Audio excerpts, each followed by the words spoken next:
Welcome to Strength in the Numbers. My name is Andrew Codd, accountant, author, and commercial finance entrepreneur, and it's my job each week to bring you leaders in finance and business and deconstruct with them their real stories, insights, and hard-won lessons into practical advice on the key strengths and qualities you need to remain relevant in accounting and finance today, as well as the steps you can begin to take to elevate the impact you make to have a fun, successful, and rewarding career in accounting and finance. Now let's go over to the show.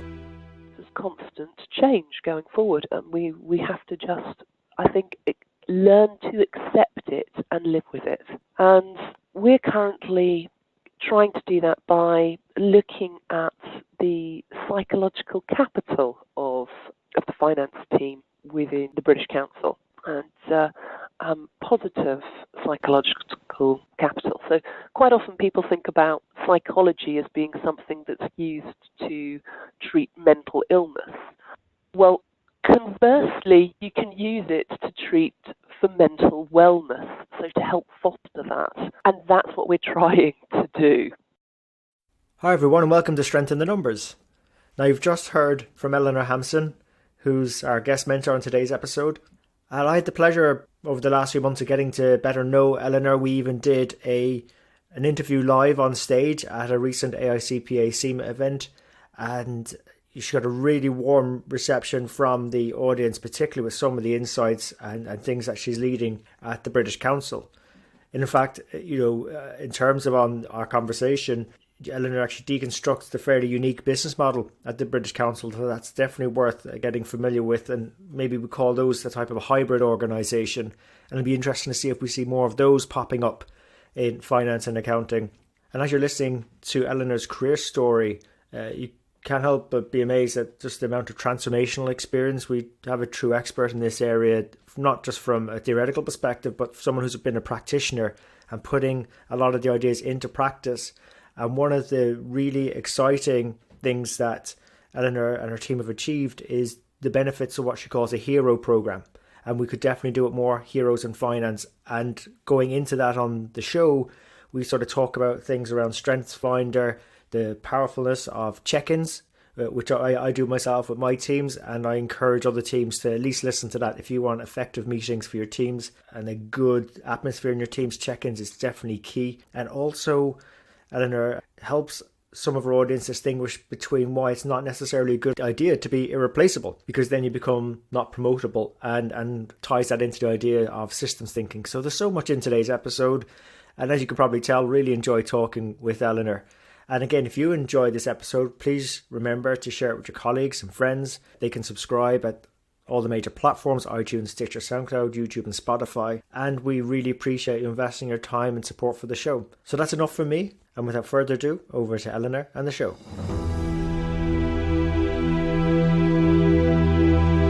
Eleanor, welcome to the show. Thanks, Andrew. It's great to be here.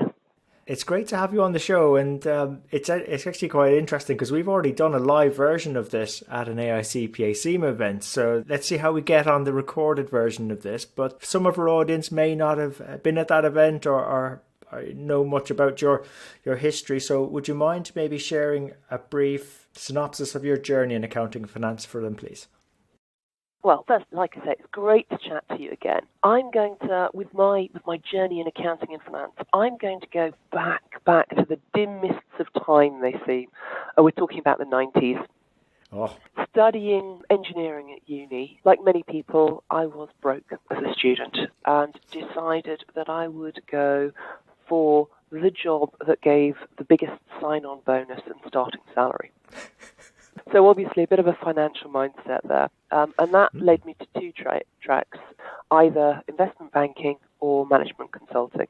And actually it turned out that management consulting had the biggest sign-on bonus of the day. I joined Accenture and I joined originally on the techie side. And had a wonderful time during the dot-com period of basically doing website designs and development, end-to-end full process flows, customer journeys, etc. And it was really great fun. It was high-paced. I don't believe I slept in my bed for months because we were camped out on floors and under boardroom tables. It was really, anything to get the job done. And then from there, the world changed, the bottom fell out of the dot-com market, I moved into ERP implementation. Again, I started on the techie side there, and then moved into, was sort of moving into more of the business consulting. And I got some great advice from the most amazing mentor. And she said, well, when it comes down to it, everyone does finance. Everyone needs finance. Everyone needs money. So why don't you look at the financial side of things? And you're a pretty good consultant. If you really want to differentiate yourself, you can sit your accountancy too in your spare time. And so I did. So I sat my SEMA while moving from ERP technical things to SAP FICO and the business consulting side, and then moved into more and more financial consulting. Originally sort of technical planning solutions, that then moved into efficiency and effectiveness. And after 6 great years with Accenture, I decided that I really actually wanted to live in my flat, which in London, which was just the world's most expensive hotel room at that point. Decided to get a job with a FTSE 100. Amazing role came up with BT, who hadn't been a client despite me working in media and telco for the previous wee while. And it was in cost transformation, driving efficiency and effectiveness through the business. And there was some serendipity in timings in that the divisional CFO who was sponsoring that unit went on to become the group CFO.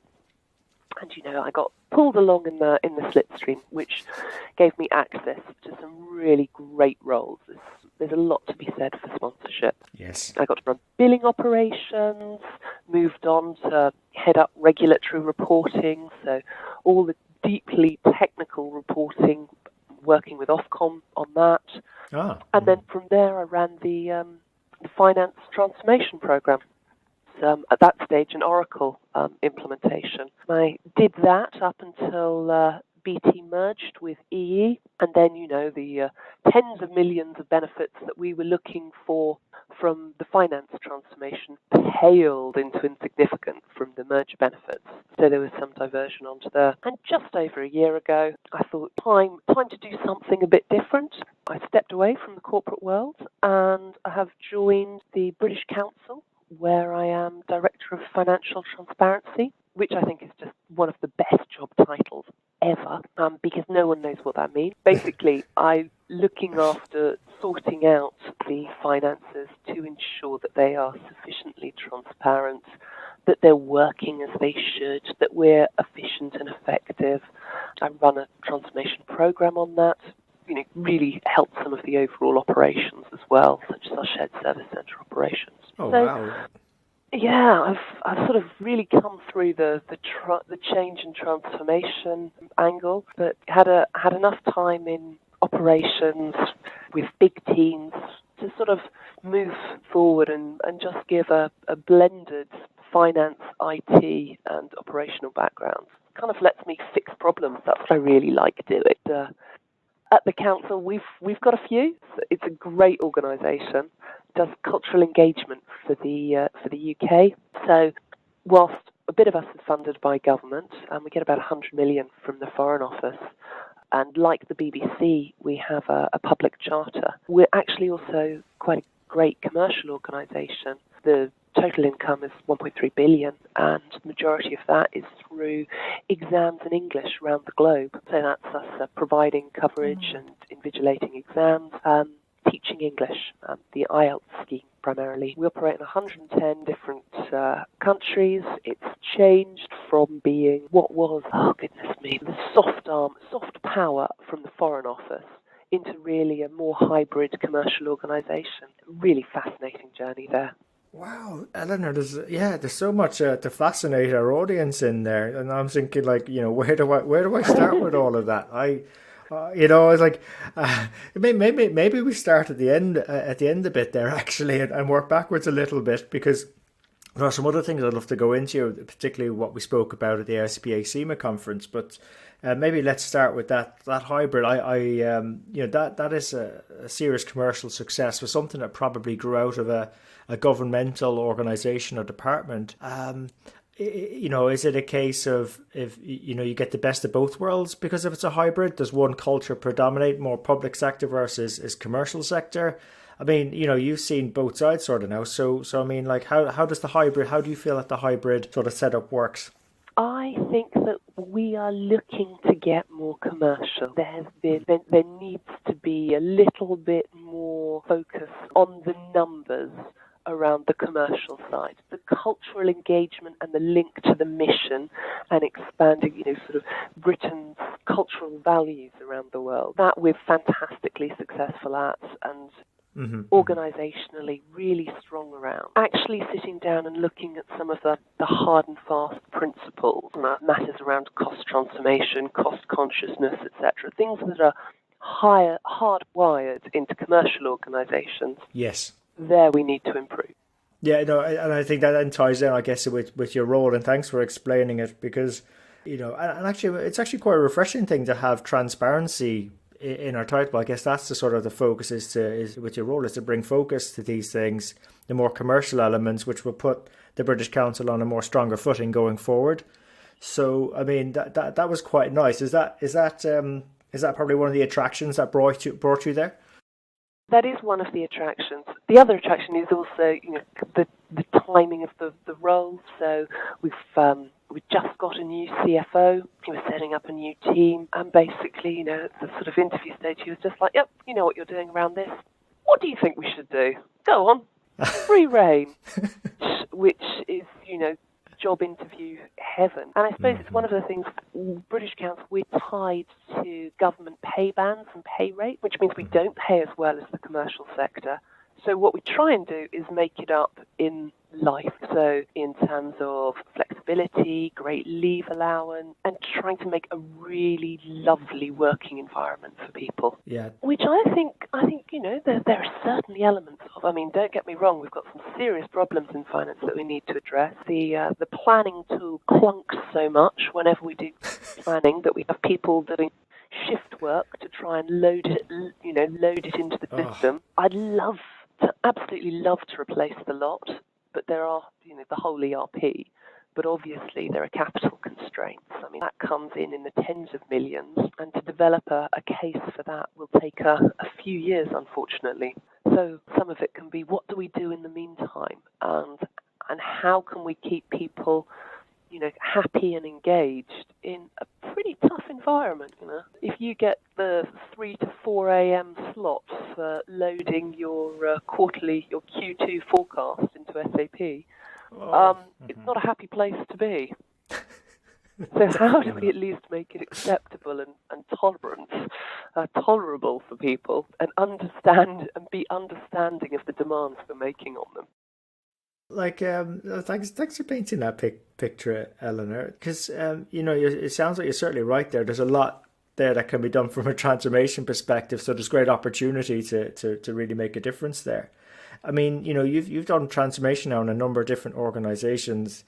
Like, what are the sort of key things that our audience should be mindful of to, I suppose, one, get the most out of a transformation program, but avoid that sort of often quoted transformation fatigue or change fatigue, where we're changing all the time and we just sort of like, not another bit of change. How do you get that balance right between successful transformation and, here we go again? Well, I think there's a lot to be said for embedding change into the culture, because the one guarantee that we've got is that there will be more change. Regulation has never been as light as it is today, or our operations as slow as they are today. Tomorrow they will be faster, they will be more regulated. If you're working in international organizations, you can see the increase of regulation across the globe, and the complexity is increasing, and our ability to operate at speed is increasing. So whereas 10, 15 years ago, having a 4-day close was amazing, well, actually now, really, it should be operating within 24 hours. In fact, there are places where it's real time. That leads to constant change going forward, and we have to just, I think, learn to accept it and live with it. And we're currently trying to do that by looking at the psychological capital of the finance team within the British Council, and positive psychological capital. So quite often people think about psychology as being something that's used to treat mental illness. Well, conversely, you can use it to treat for mental wellness, so to help foster that. And that's what we're trying to do. Well, actually, to be honest with you there now, Eleanor, I'd say we could easily develop psychological conditions working in finance. For those of us, burning midnight oils, and I remember working in one place, and I must have been I just come off a flight and back from Ireland, and I was in London in the office there, and I was the only one in there, and it was the lights. Different sections started coming off. I could swear there was a ghost, or I could have just been going crazy with the fact of just working very long hours and stuff like that. But yeah, like the psychological element, preventing ourselves from going crazy, and mental wellness, very key topics for us in finance. I don't think we've done enough historically on them. So I mean, when you mention that, I mean, what sort of things are you doing there? Well, we've set up a program around this, and it's looking at positive psych-app, which is something that's been developed by an organisational behaviour academic called Fred Luthans, and effectively it's around 4 pillars. So 4 pillars, and we call it hero because let's face it, those of us that work in finance, we can be heroes. I mean, we've all got the scars and the war stories from getting that close in at 2 minutes to midnight. You can spot quite often at month end the finance team because they're the people where the lights are still on and the rest of the building's gone dark. Yeah, or if there's a ghost that something's triggering the lights on the rest of the building and there's no one there, so we're seeing things. Yeah. Or if there's a ghost, or I've worked in some really horrible buildings before. And it's one of those things where it's kind of like, I don't quite feel safe here working here by myself late. It just feels a bit creepy. So we have to be heroes. We have to be strong. Have to be strong. Exactly. Well put.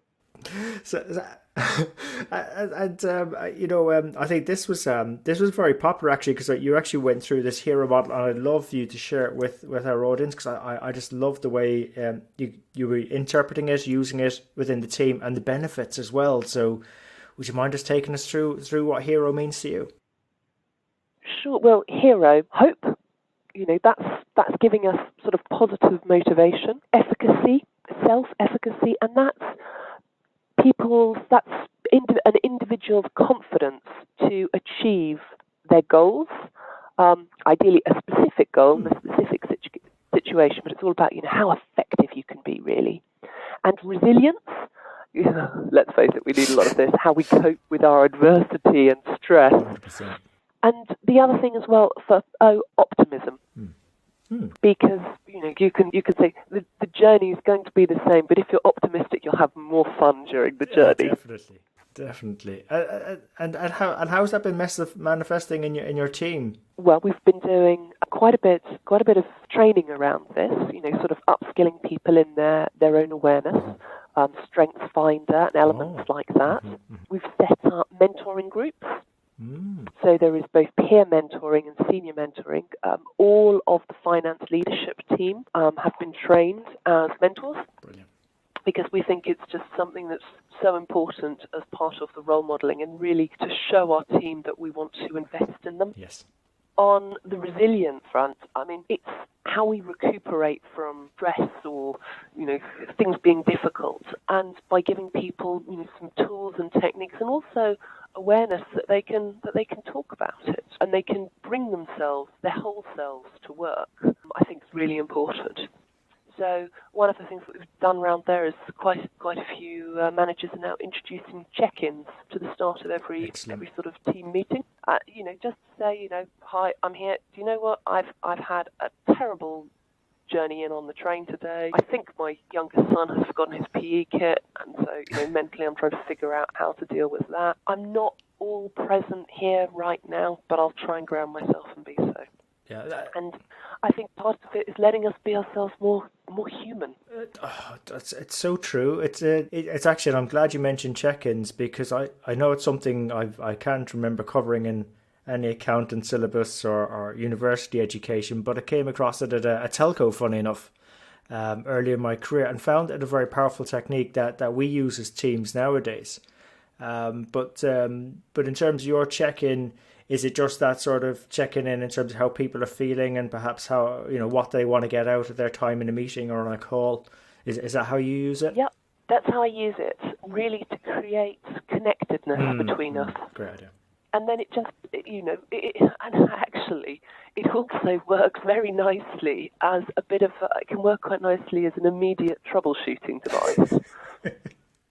So, where some person goes, oh, I'm so stressed, I've had back-to-back conference calls, all day, I haven't had a chance even to have a comfort break or anything like that. Yeah. We've all done that. Yeah. Meetings are just running. And other team members have gone, oh, can I help?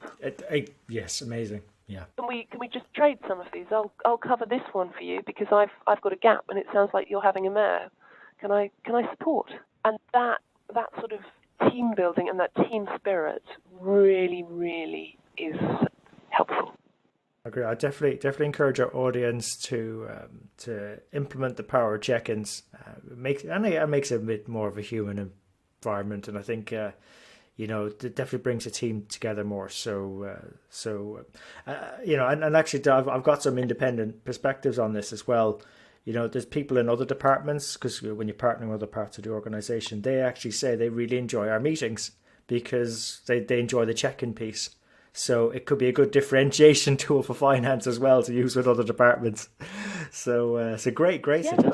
I've actually had that as well. I was wondering, yeah. If I think, and it also, for me, but I think, if you're doing check-ins, you have to approach them with honesty, because if you're not open, then it really doesn't work. There's nothing worse than going around the room and going, how are you? Fine. How are you? Fine.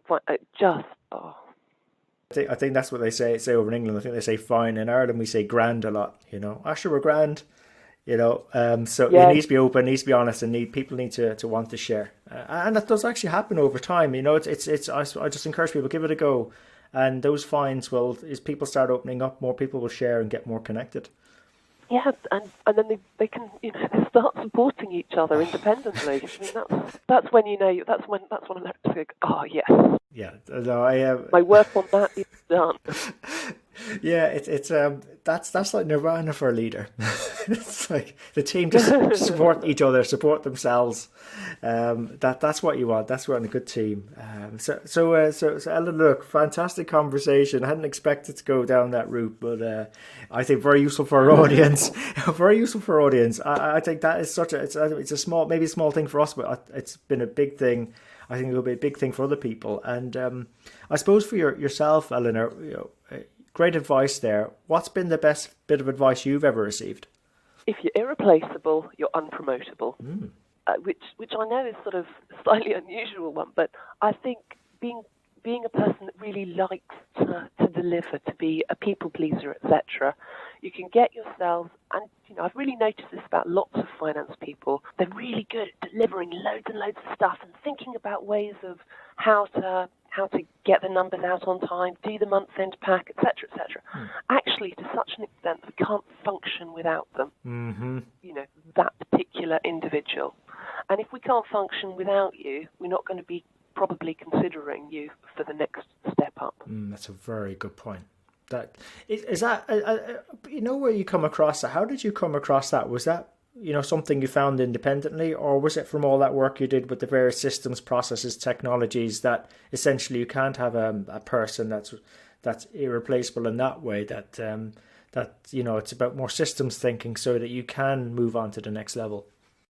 For me, it's been more about systems thinking. And in fact, those people that we would call them single points of dependency. Yes. Or SPOD. Yes. Yep. And if you become a single point of dependency, whether it be through your own valiant efforts, actually you almost can render yourself obsolete, because actually people have to find ways to work around you should you not be there. That's interesting. Yeah, but I never heard of that. Well, I think it was single point of failure I'd heard before, but I like that SPOD one.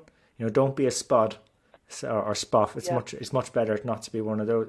I'd love to tie that in, because you mentioned it earlier. You mentioned about the slipstream, earlier, but also I think we probably underplayed, your ability not to be the spot, but sponsorship is key. So it's probably an element, is it, of not being that single point of dependency, but also being visible enough to get sponsorship. How do you go about getting sponsored in effect?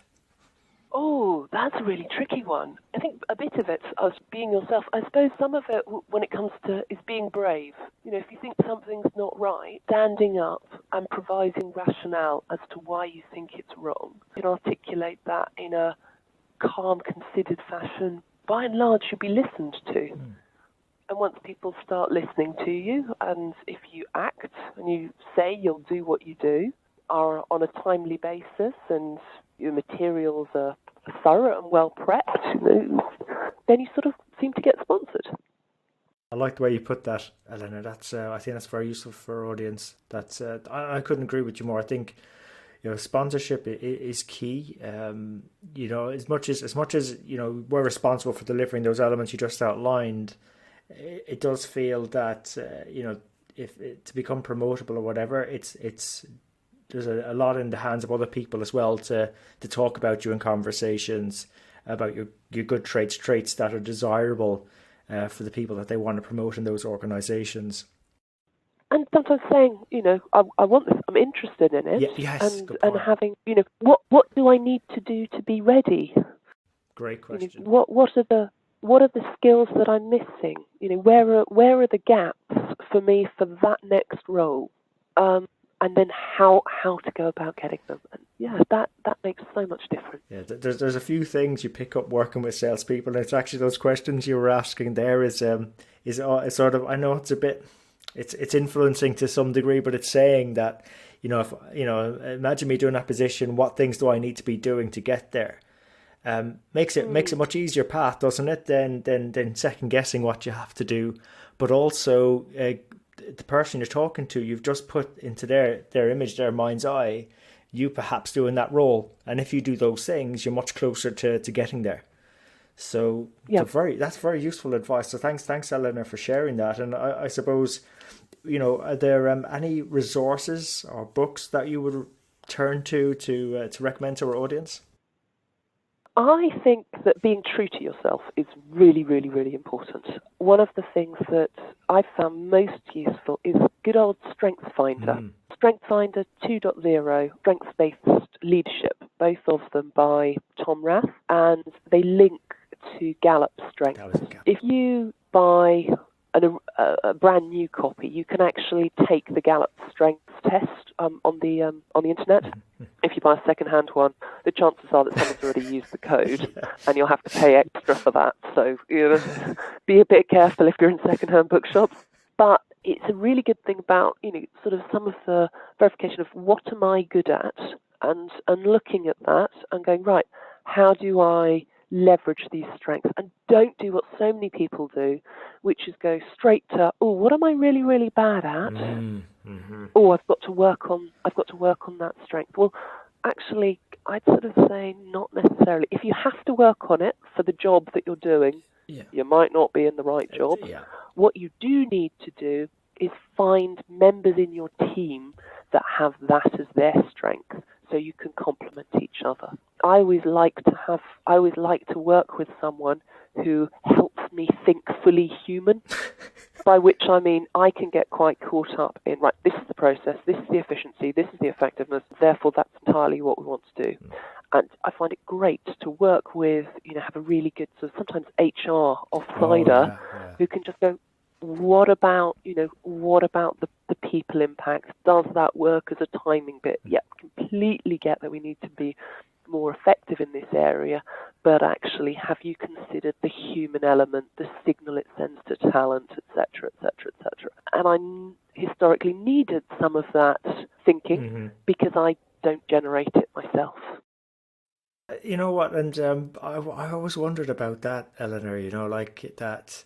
That's I really again appreciate you being completely open about that. Just in finance and accounting, there's this, I don't know, I know about you, but I always felt this pressure early on that I always had to be right, had to have the right answers, know everything. But that's not necessarily the case. It's actually even better sometimes just to to know your strengths, focusing on them, but be aware of where we could perhaps be better, but we don't have to be, it's just surrounding ourselves with people who are already good at that and provide that for us to be more whole, more complete, more whole that way from a decision support or driving the business forward in a more holistic way. So I actually, just on that, I mean, you've probably done it yourself, but I heard a story from an old colleague that she used to do that with her teams, was buy them all a copy of the Strengths Finder and get them to do the test, and then they would talk about it as a team. Oh, yeah.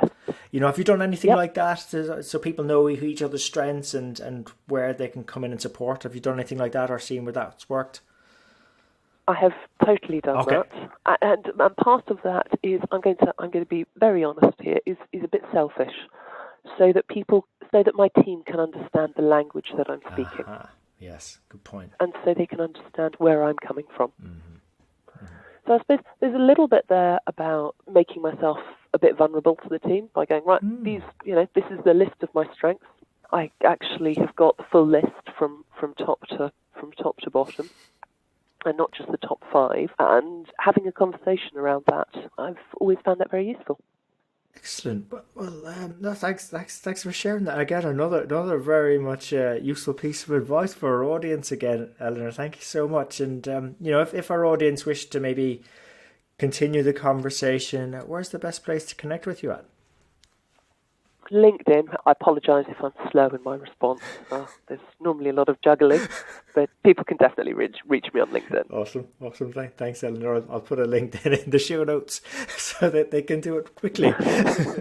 And look, again, just I've enjoyed our previous conversations. Again today it's no different. They just keep getting better and better, Eleanor. But I suppose. Oh, thanks. No. Seriously, I really, really super enjoy them. I suppose, I hope we've covered a lot. I know we've covered a lot for our audience, but, would you maybe perhaps have any other parting thoughts before we start wrapping up?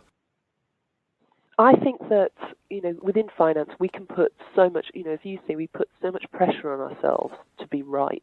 One of the things that we can do to really help ourselves is make sure we know where our data comes from and to think end to end about that data.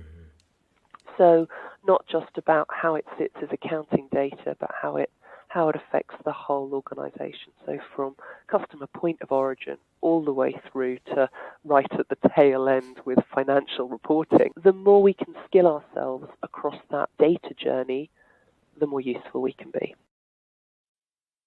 It's a very poignant way of wrapping up, Eleanor. So look, thank you for taking us through your career journey, which was absolutely fascinating. The focus on transformation, how we also got on to the hero framework, the mental wellness, also the advice there at the end as well. Just so much in there. So Eleanor, thank you for coming on the show today, being a great guest and investing your time with us. My pleasure. So there you have it. Hope you enjoyed today's show. If you'd like to know more about our guests today, their bio, and follow up on the resources mentioned during the show, you can find all the relevant links and more at sitnshow.com. There you'll also be able to get access to earlier shows, read the latest blogs. There's also an opportunity to subscribe to our newsletter, which will give you heads up as to when the next show is coming out, latest events, news, and anything that's going to be relevant to help you have a fun, rewarding and successful career in finance and accounting. And just before you go, we really appreciate your feedback. If there's something we can do better on the show, something that's not working, or something you'd like to see, even a guest you'd like for us to invite onto the show, someone who you think might be able to benefit you more and also the rest of our community, please let me know. You can email me. I'm at andrew@sitnshow.com, or feel free to connect with me on LinkedIn. Just drop me a message so I know how you found me and we can connect. And really, it's our community that'll make the show. If we keep engaging and driving each other on, we'll keep on building our strength in the numbers.